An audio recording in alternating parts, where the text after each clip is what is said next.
Today is Sunday, and nothing like ending the Sunday with another reflection about music and finishing the second part of the video that I started before about the musical time and the mental faculties that you need as a composer and how they relate to the musical time and how you develop them. So I will do just a very fast recapitulation, and then we can go for the main part again. So we talked about the general philosophical concept of time, then this very super mega hyper important distinction that many people and even philosophers don't, I think they forget, inclusive the Alan Watts. I mentioned a speech of him, a lesson that is very interesting, but I think he missed it to analyze this idea here of the phenomenological time deeper, because he was speaking about this the whole time, but I think he didn't give the necessary level, so to say, for you can connect to a more to the history of this discussion about time. And nevertheless, the speech is interesting also for you as a musician. So if you Google time Alan Watts, you can take a look. So it's one of the few who he actually appears, so it's really a lesson, and it's not like he's speaking and annoying music background piano. No, it's really, he appears like the mystic appear for the first time. So for the first time I see him. Anyways, then it has a lot to do with this. So because he says already that actually the present causes the past. So the underlying idea of this, that the present causes the past, is this, that we are talking about how our consciousness experience the time. Okay, so that's why you can speak that the present causes the past, because otherwise it makes no sense physically and metaphysically. And I could do like three categories too. I could speak from a more physical point of view as well. Anyway, okay, then we arrive at the idea of the musical time. It's a special experience of time that is more related to the present, but how we conceive the present in a meaningful way. And to be meaningful, we need to connect past and future. And this was also only an introduction. It's not a video properly about the concept of musical time, okay?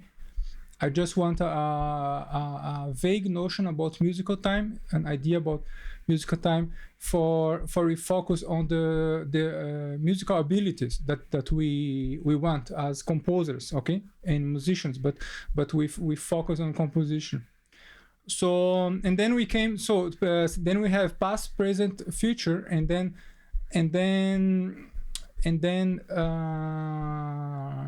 of course a very important skill and mental faculty that we need to relate to the past is the memory. And then here you saw many examples of how to improve your memory in things that have to do with the memory. So dictate, transcription, improvisation, hearing music, lyrics, singing, analysis, and repertoire. I did a suggestion that you try one intermediary piece each semester, or that you try 3 easy pieces in different styles. Okay, so a minuet of Anna Madalena Bach, or then a piece by Kabalevsky. I don't know, such things, okay, in different styles. Then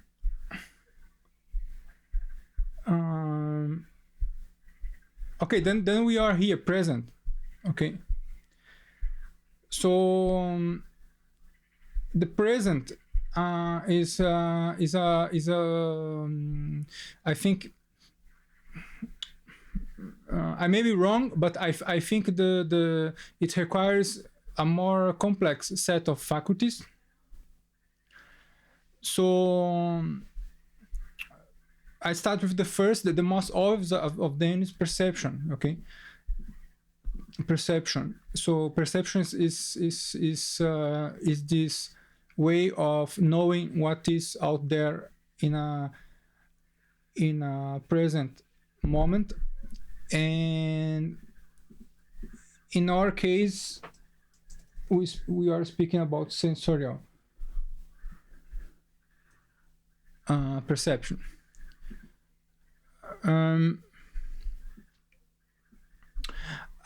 It's still at a very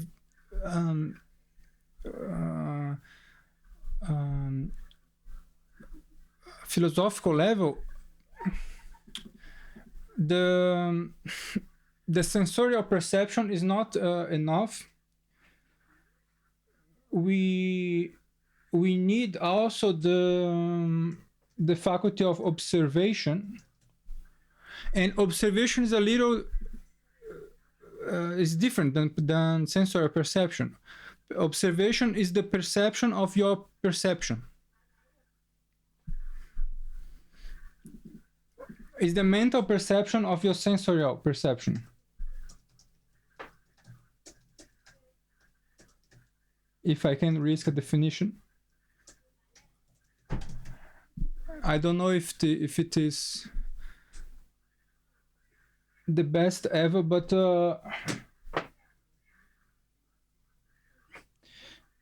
I didn't learn any definition about this by any other philosopher, so I have to try. If it is wrong, you ask, I don't know, ask Jacob Collier. So observation, mental upper. So mental perception of your sensorial perception, because it's not enough that we have sensorial so accuracy in our sensorial perception. In the case of music, in hearing music, there is the moment of observation. Okay, the mental perception of your sensorial perception, and here starts the idea of contemplation. And contemplation is absolutely related to the present. If you have doubt, I don't know, ask the Eckhart Tolle. Here, stay here in the now. So contemplation is very related to this. So the main mental faculty is this sensorial perception that is also a physical, a corporeal faculty. Okay, but you have these other elements that are related to this and are super important. And from there we can develop other we can develop more this theory, so to say. Okay, if we start from these two concepts here, that will lead to other I think other topics. But let's focus on perception as such, and not talk about contemplation, what is absolutely important, and not so much about observation that will lead to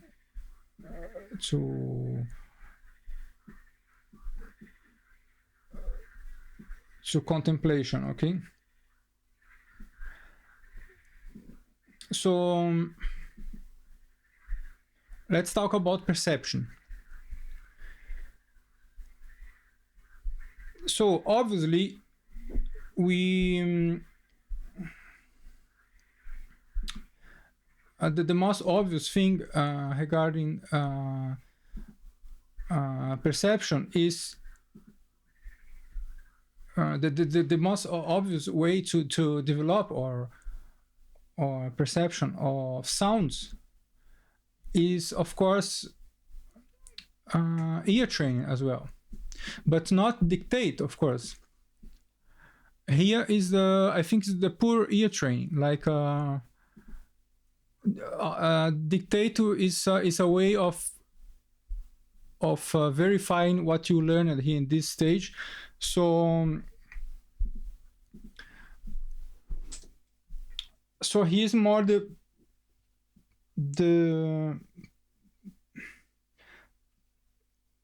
let's say is the stage of memorizing sounds, memorization.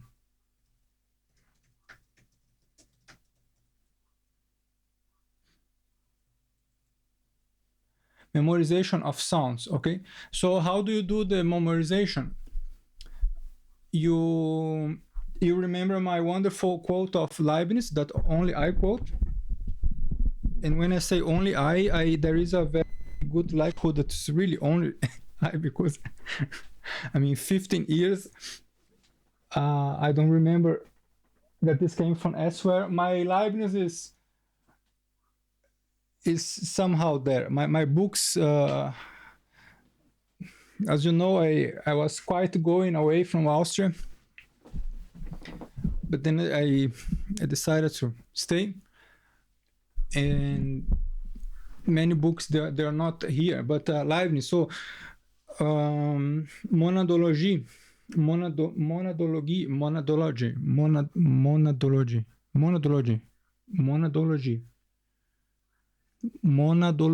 I only know in German. So his main work. So it's very obvious, but it's something that impressed my sense so clearly, and the quote is really about this, that I don't know exactly the quote. I have to find the book, but the main message is really this: the stronger the impression in your sense, the longer and stronger is the memorization of something, the learning of something. And I love when I read such absolutely apparently obvious things in the context of a whole philosophical architecture that of argumentation and of theory, that it gets another light. So it gets the highlight of being one of the most important things in human mind. Okay, so pay attention. I don't care if some psychologists tested the same thing later. What is interesting to notice is the function of this idea in the argumentation of a great philosopher regarding how we learn things, how we conceive reality. And so the stronger and why this is important, because this is the kind of thing that you learn, that you hear, that you think, I understand. But if you start analyzing your routine and your lifestyle, in your daily life, in your daily musical life, you will see that it's very, very easy to forget this. So, for example, today we have this wonderful, mega, hyper awesome possibility of watching this score following videos that YouTubers are making, and that's it, and we hear it sometimes, etc. But if you are aware of this principle, the stronger the sensorial perception, so the better it comes in your memory. If you remember this idea, you can see you can see for example, you can apply this in some interesting ways, even in some regarding very simple changes of what you can do and how you can do things. So for example, I watched this score following videos in many types of circumstances, but especially awesome and like it impressed my mind better when I am just looking at the screen totally in the dark and hearing the thing. Now I can hear so much with headphones because I have tinnitus. But if I could now, if I were not here talking to you, I would take my iPad and go here. It's wonderful now. It's summer at the river or in the dark. Then with the headphones and watch some score following video that is something slow. So for example, some slow organ music by Bach, and where I can read really everything like prima vista. And then I focus on this line, understand? I focus exactly on the things that I can't, that I'm not so sure from the point of view of my ear training. And I focus on these things and I let these things impress my mind. Okay. So this is a very important principle. Also, with score following videos, you can sing together in choral works. This is absolutely a huge, amazing, important suggestion. If you can't go to a good core, so try to sing the tenor line and try to foresee, or try to hear exactly what the tenor is doing and use it to your advantage. This awesome, really awesome thing that you can have headphones. You can go with a tablet or iPad, like in the dark, and focus. Your whole perception is only this, only the light of the score in the sound. Okay, so the sensorial impression is stronger and will help your memory. Another thing, so memorization of sounds. So for this, the first element, it has to be strong, and can be strong in other ways. Okay, but I have to keep going this video. I give just one example, but you can think about this. For example, the DAW or mixing, this improved my ear in some awesome ways. So B, strong, and then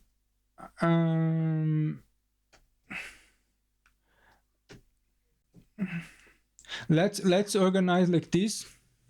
I'll not call it strong, but intense. But don't get like with tinnitus, understand? So don't damage the ears, but intense. Intense doesn't have to be loud. It can be emotionally intense.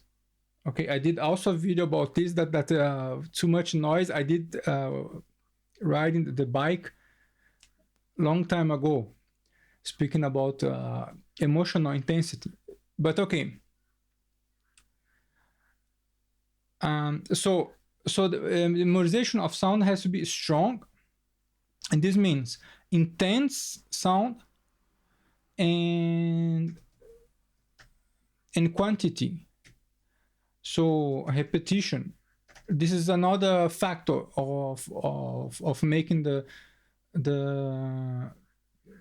this sensorial event being felt as stronger. So this event will impress your memory in a stronger way. And for this, you have the repetition. Okay. then you can repeat things. And another obvious thing that I'm sure you don't do. So there are these wonderful score following videos, like you have a lute and someone singing a very basic line that you can sing. So watch this video, but repeat this 3 times, 4 times. Repeat this. Don't be just an audience. Use this as an activity. Or create another account just for this, to understand that you are learning. Okay. Repetition. So this is the part of memorization, of learning. Learning sounds. And is related to the present, in the sense that it will develop the accuracy of you perceiving what is in front of you. This is also this is really something really I love this dimension between complex and obvious in philosophy. So this fact that we have the piece of music in front of us, but we don't perceive what is going on. There are two ways of relating to the piece of music. In one way, we don't perceive, actually. The music's playing, but the person does not know that it's a trumpet and now it's a clarinet. It's just sound. So the person does not perceive what is actually there. And there is a subdominant and a tonic chord, but the person cannot. It's just something, do you understand? This is one level of understanding. But there is a second level where you know it's a subdominant chord, and now it's a tonic. You know it's trumpet, and now it's a clarinet. And then you start to have the chance of meeting the piece, what the music really is there. Okay, so it's interesting that it's a kind of paradox that we don't need to, that we enjoy music even not knowing what is there. Okay, it's like enjoying a painting without knowing that it's blue here and yellow there.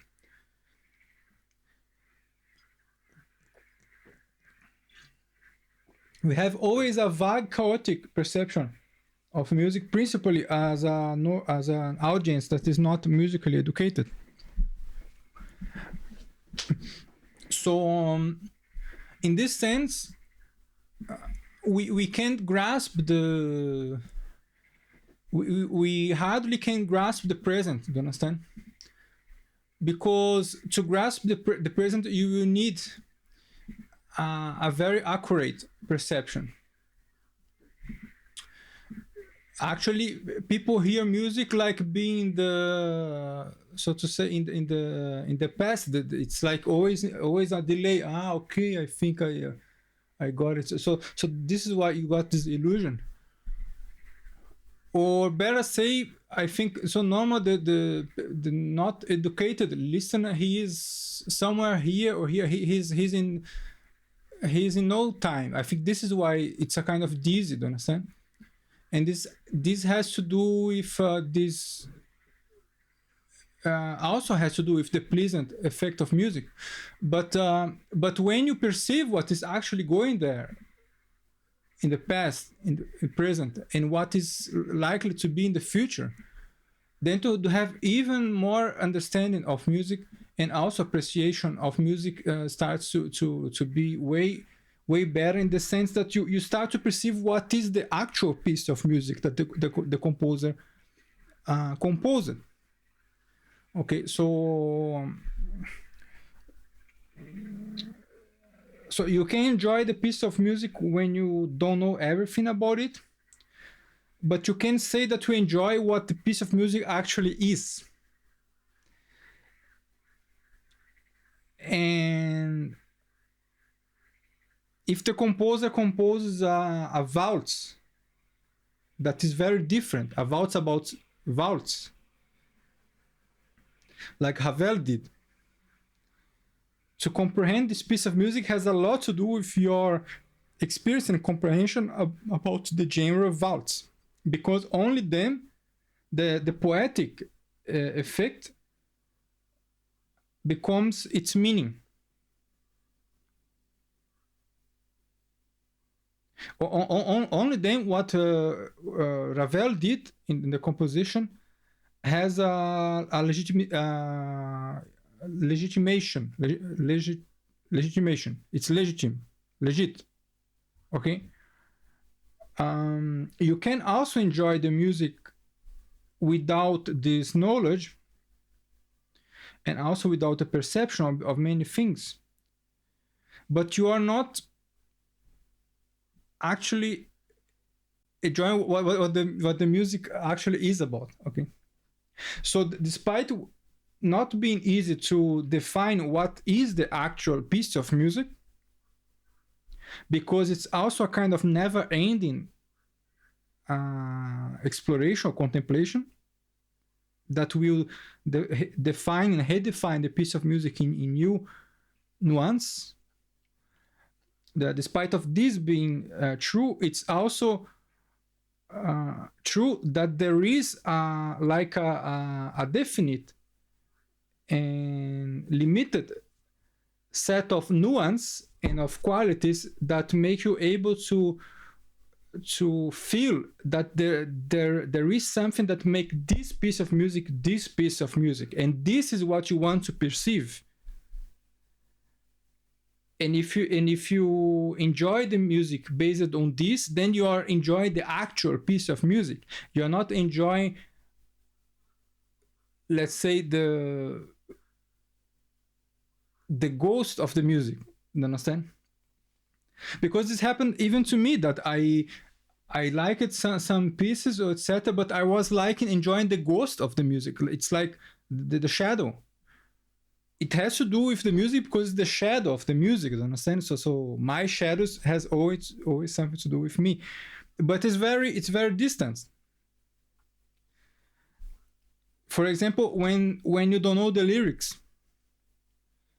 Many lyrics in English I didn't know, so then later I started understanding, my God, it's totally another thing. It's totally I thought it was in this direction. My head went in one direction, but the piece of music points to totally another message, and that's why the chords start to make sense as well, even the harmony, etc. Okay. So still in ear training, we have a very important dimension that I would like to talk in this channel for a long time, but still no opportunity. So the solfeggio,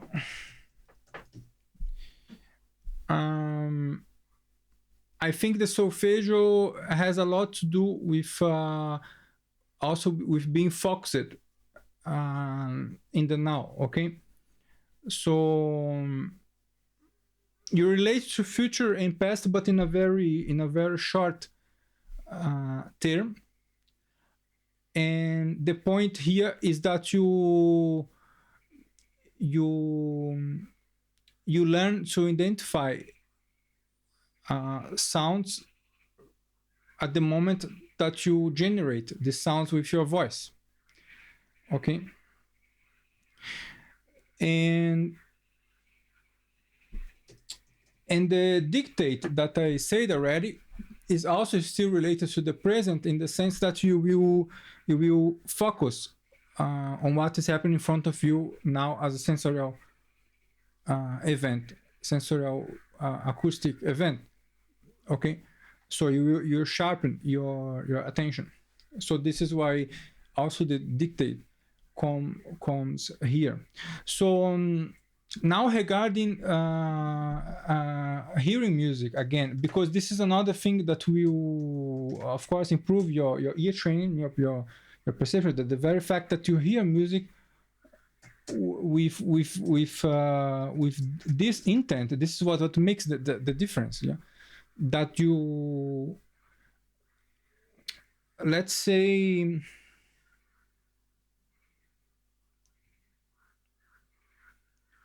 let's call this so focused musical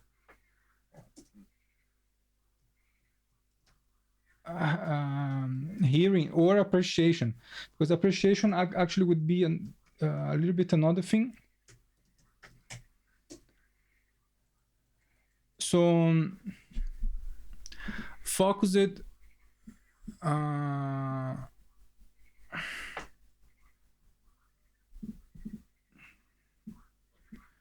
I want the text smaller. So for example, what I mean, for example,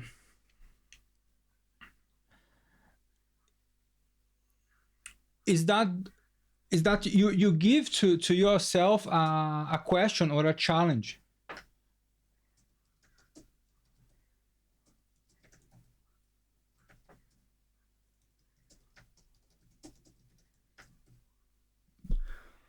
So, for example, I was hearing Hugo Wolf. I have still some questions regarding when composers use bassoons for the bass line and when they don't. Okay. I also had questions regarding the oboe, the register. So focused musical hearing would mean that you hear the whole piece of music following just one line of thought. Okay. And this line of thought will have to do with some question that you consider important, or that I suggest for you something important, and this will give some challenge that will make your listening way more focused. Okay. So, and then this can be in very different ways. For example, for mixing, I had doubts regarding the microphone position. So I listened to many recordings and I debunked this idea that you have to have the stereo image and the location of the instruments exactly as you see in the stage. This does not make sense. Okay, makes sense for some mix, but it's not like the Bible truth, as some could say, because there are many other important elements going on. So let's say your symphony has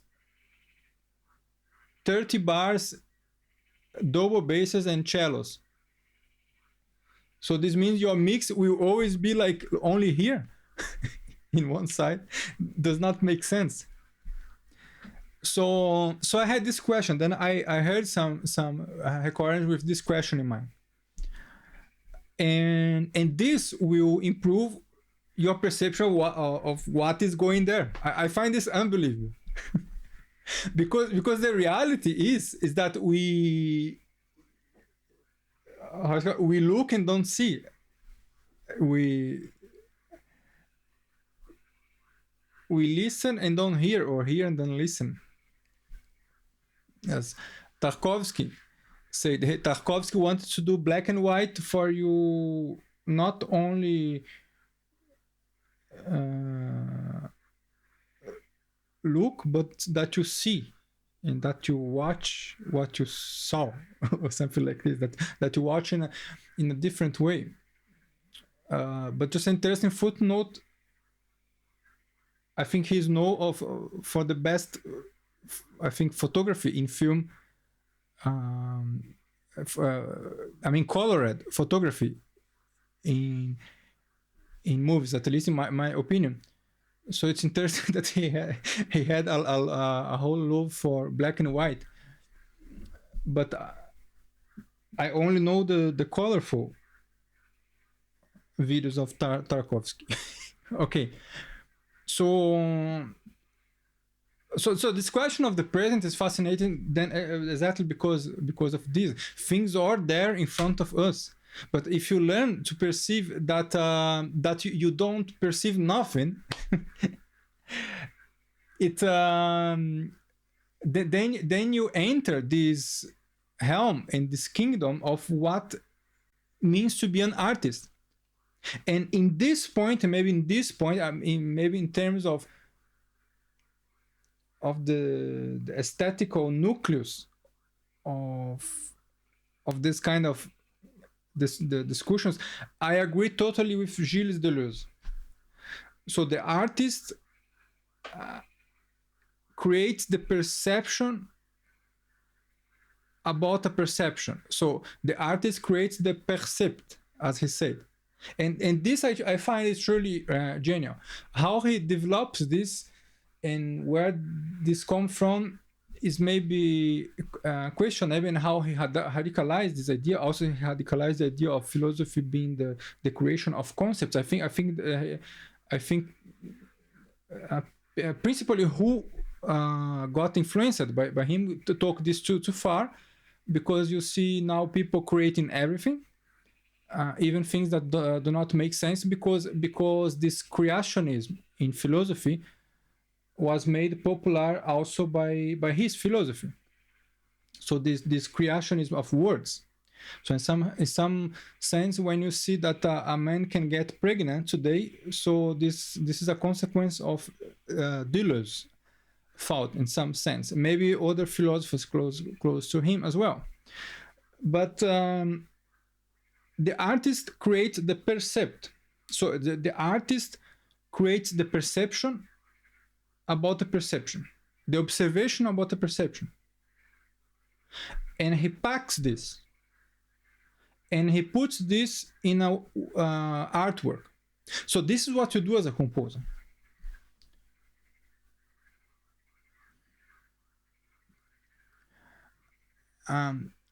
This is the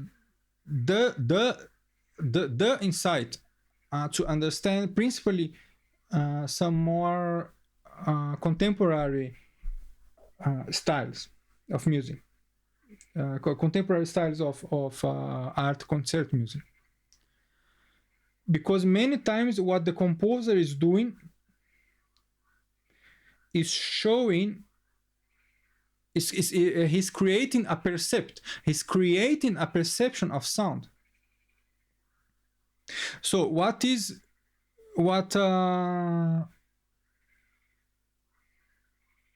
now I am confusing Xenax with Varese.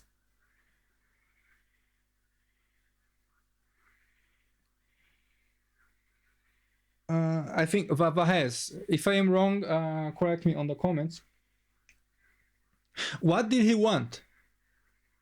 He wanted to create the percept of sound as timbre. Okay, so the harmonic elements, they were absolutely secondary. Okay, important were the timbral elements. I mean, they compose of the octandre. Now I may be confused between one and other. But this idea of creating a new perception of sound, in this case, that sound is first of all timbre, an idea that was already developed by Schoenberg in his 5 orchestral piece. But the Schoenberg still gave a lot of importance about the tones and voice leading. But later there was another way of doing this that is giving is giving so much importance for time, that there is a kind of negation, cancellation, or neutralization of harmonic and melodic parameters. Okay. Also in the so-called spectralism. And I did a piece like this. Okay, and it's my most viewed piece. The Screams of Neptune. Okay, it is on Terminal Passage, the channel. So then the artist creates, so the composer as well creates a perception about the sound. We can call this a percept. Okay, and this shows the importance of this reflection about the incognoscibility of the present. So the fact that we have a really hard time to understand what is going on in front of us. Okay, and then the memory is still far beyond. So this is fantastic, because imagine you have some sensorial event here in the present. You don't understand what the hell is going on. As an uneducated musician, you don't know what is going on. You remember the chorus, etc., but are a lot of elements totally magic, mystic, and mystery. Okay. And also as an educated musician, etc., there is still this, what I call it, a chaotic set of nuance that defines what the actual artwork is. And the more original the artwork is, the more it has to do with the so-called percept that I talked about. This new percept brought by some original artist. For example, the Wagner brought the percept about the time. He extended our perception of time in music, principally the Mahler, but the Mahler, sorry, so with all respect for who loves Mahler, totally sick. He thinks you can wait 10 minutes for he improvise on the paper. No, see, I love Mahler so much, and I love so much his most popular works. Okay, but being very strict with Mahler, unfortunately, this is my conclusion after hearing Mahler, that he abuses of the listener. Do you know that guy who starts speaking and never stops to hear you and think that you have the whole time to hear what he's talking about? Like you know, he knows that you have to go, like just seeing he like quickly, and he start a whole big topic about the history of Napoleon. You understand? This kind of personality. And I met one here in Salzburg. So absolutely how it's called, literate man, educated. So he knew everything about literature. But sometimes he lost the sense of proportion. Do you understand? And I think it's natural. Such people have so much in their minds. It's somehow natural, okay? But I think Mahler has more than this to show as other things. But he's nevertheless absolutely important. I will not negate his influence, and that he's influential, and this is important. This is good. But a little bit overrated. What is cool about Mahler is you hear a lot of orchestral innovations, a lot of experiments that were new, a lot of boldness, like an improvisation. So I can speak about improvisation in a bad or good sense when talking about Mahler, but my feeling that he improvised on the paper, even without the architecture, the musical form, it's like I don't know, but let's discuss Mahler in another video. I think the Mahler fans will get triggered here. But Mahler, so in this is an innovation, brought a new percept of time, of musical time. This is very important. So as an innovator, I think he's there. And this set of musical nuance that makes what the musical artwork actually is, the set of chaotic nuance that is still a little bit a mystery, has to do with this percept, principally in very original artworks. Okay. And this nucleus of thing, even you as an educated composer or listener, you have a hard time to figure out.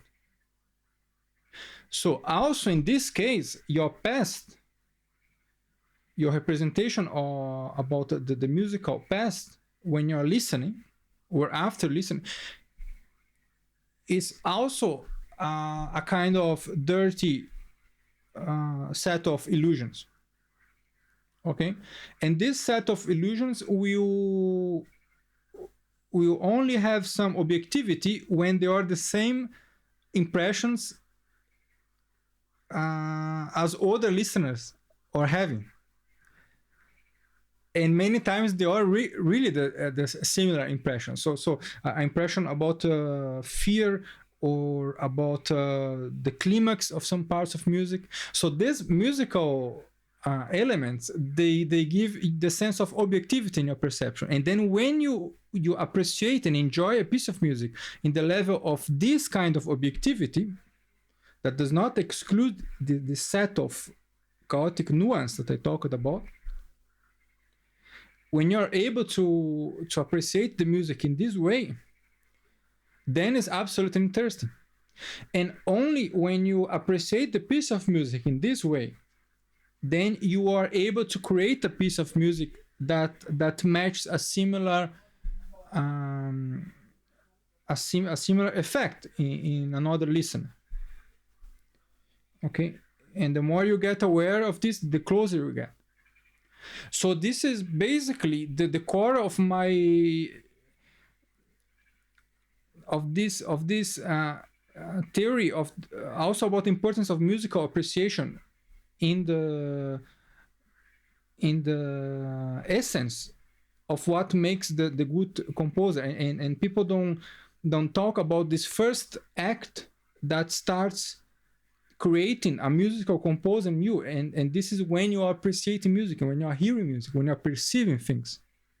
Okay, so here this is what I mean with the musical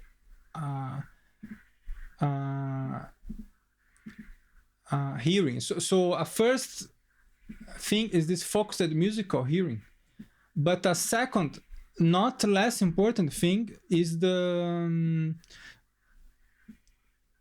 true musical appreciation. Then I would also I have to split this into another video and speak, because it's a whole thing. I talk this in my other channel, my music channel, and sometimes I think people don't give importance. I'm saying, I think they prefer to watch sorry, with all the respect for the Rico Beato, because they prefer to watch a video with a bad title pointed to one thing, but the guy speak about other thing, or he speak just about 5 minutes how it's going.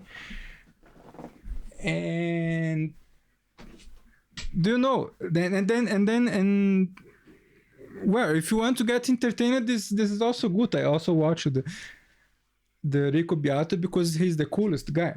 But here I am speaking about understanding the core fundamentals that you have to understand if you want to stop sucking as a musical composer or musician. And the truth is that most young men out there, they suck in musical composition and as a musician. It's like a social event, a social phenomenon. And I also sucked, but I started sucking less after I submit myself to radical change of mindset, and they have a lot to do with this fundamental category of the musical appreciation. Okay, musical appreciation, we have some books, but like for listener, for people who you buy CDs, multi CDs, it's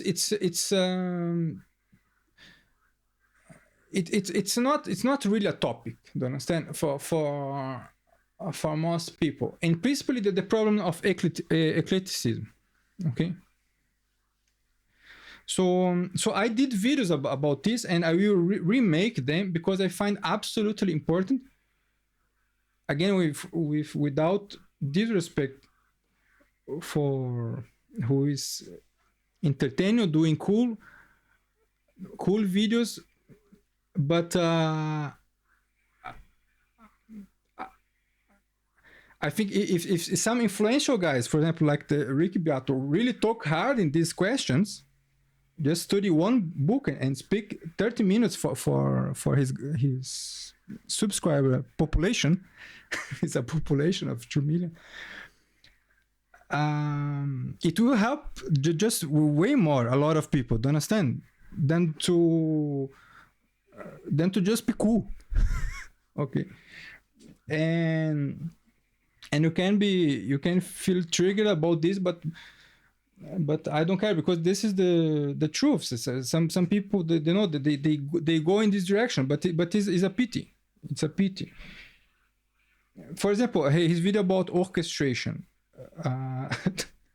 Until today, he didn't change the title because everyone criticized this. So how John Williams sketches something like this, no? Then he starts analyzing the harmony of John Williams, like totally out of topic. Very interesting what he spoke about, but totally out, like going out. Anyways, I just find he doesn't change the title. In this case, it's absolutely the title.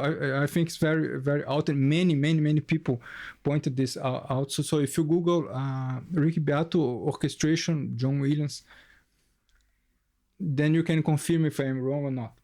But the point is, musical appreciation and the reflections about musical appreciation, they are really in the core of your start as a musician, and principally as a musical composer, because the quality of your musical composition will be directly proportional to the quality of your musical appreciation. Okay, this is a core statement of my, let's say, theory of musical appreciation. It's just a verbal theory, not written. And I spoke about these things in other videos, and unfortunately the algorithm, I think, does not understand the importance of these videos, but it's your problem.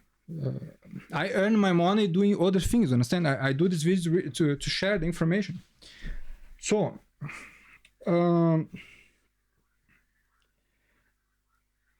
an example of what happens with musical appreciation. Most people, when they like a piece of music, what they are actually liking and enjoying is totally another thing, as I said. And then what is this another thing? Many times, this another thing is a cultural identity. So the music reinforces that they are in a group, or a museum fantasia, like they hear Mozart, better, they hear Doland or Palestrina, then suddenly they are in the past. And the beauty of the music is to transporting them in the past. But this has nothing to do with what the Palestrina is really communicating in a certain piece of music. Do you understand what I'm talking about? About the objectivity of the appreciation. The objective dimension of appreciation. And it's not that it's hard, it's bad to enjoy this. It's just like it's not all the thing yet. Do you understand? Because it's also is problematic to criticize someone who is enjoying something, no? Because if you enjoy, what's the point? You enjoy something. But one thing is that the only thing that I can enjoy in hearing Gesualdo that is very old music from another time. The other thing is that I'm enjoying this piece of music that is this death of this saint, this tragic death of this saint, and these poetic words. Do you understand? This is the contrast between let's say ideal and not ideal levels of appreciation. And if you don't go towards this ideal level or category of appreciation, as a composer, what you are also expressing with your music probably is something that has a disparity and a separation between the recorded musical track and what you perceive of your own music. Okay? So let's say you're absolutely far away from this what I consider the ideal category. So this means when you do a piece of music, you are totally out of your own piece of music. You can perceive your piece of music from the point of view of ear training, of chord identification, such things. But also from the point of view of musical appreciation, you can place your own piece of music in this web of historical musical meaning. Okay. So, for example, you do a piece of music with oboe, but you never heard oboe in another piece of music, orchestral piece of music, and you kind of don't get the feel of all the elements and symbolic that is attached to the oboe as an instrument. Then you do your piece of music, then you have a certain perception about your piece of music and a certain aesthetic experience of about your piece of music. But this will contradict the experience of many people more or less educated in classic music, in the sense that they heard a lot of Mozart, a lot of Bach, somehow a lot of Tchaikovsky and Dvorak. Like they go to the concert, let's say, every month or 3 times each semester. Okay, so these people, when they hear your oboe, they will relate your oboe to many things that you don't know about. Okay, so this means, let's say your piece is still good. Okay, but what I mean here is that you don't have a basic knowledge about the historical placement and aesthetical placement of the piece of music that you are doing. So if this is a piece of music for a film or a video game or somehow, this is not only your language, but it is your language in the context of a wider and broader systems of musical events that have let's say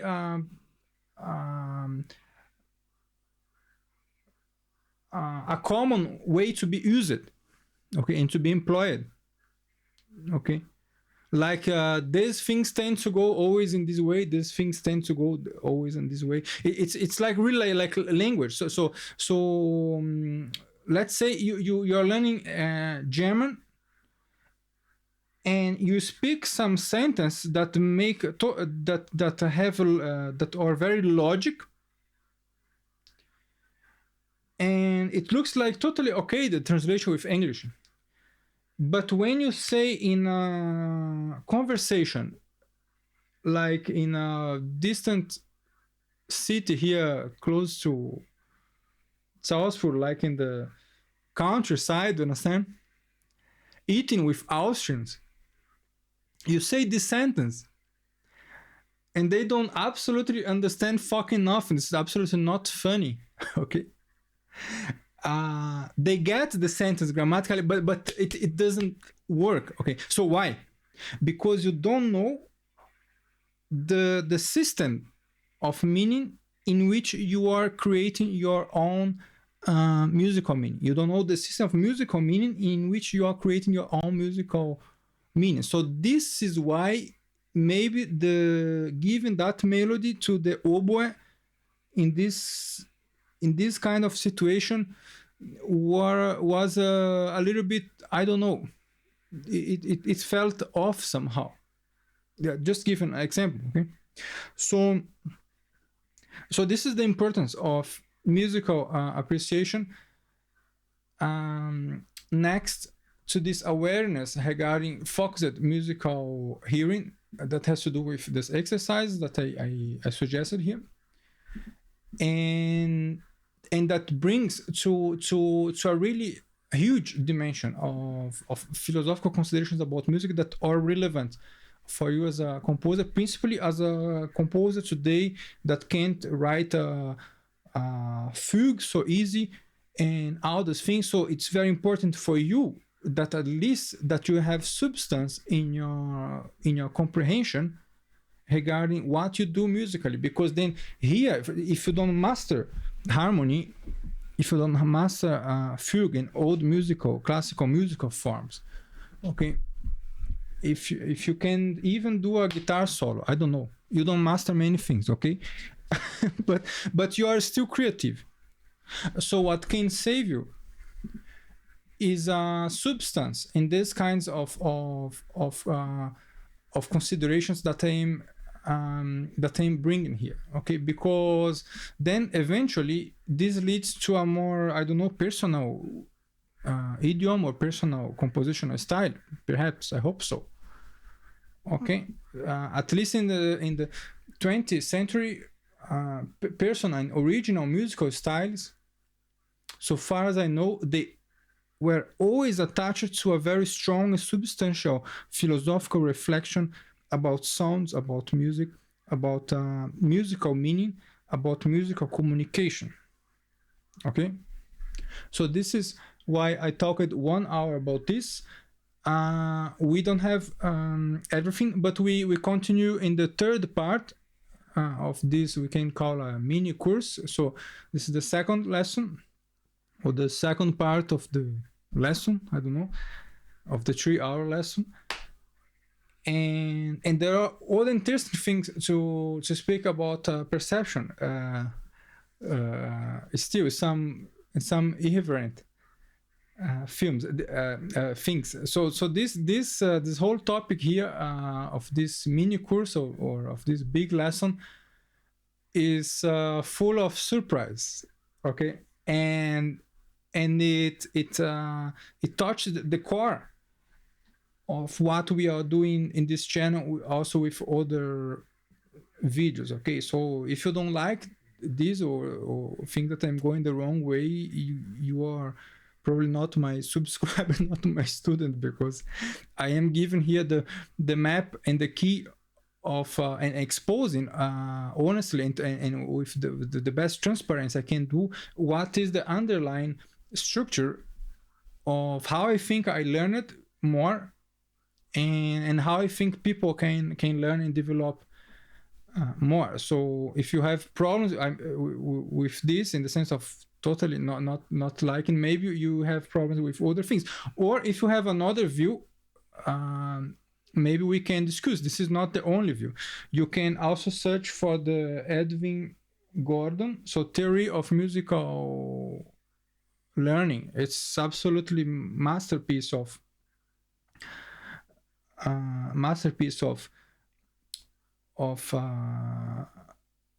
musical didactics, and also many people don't know, even the people who study didactic in the university.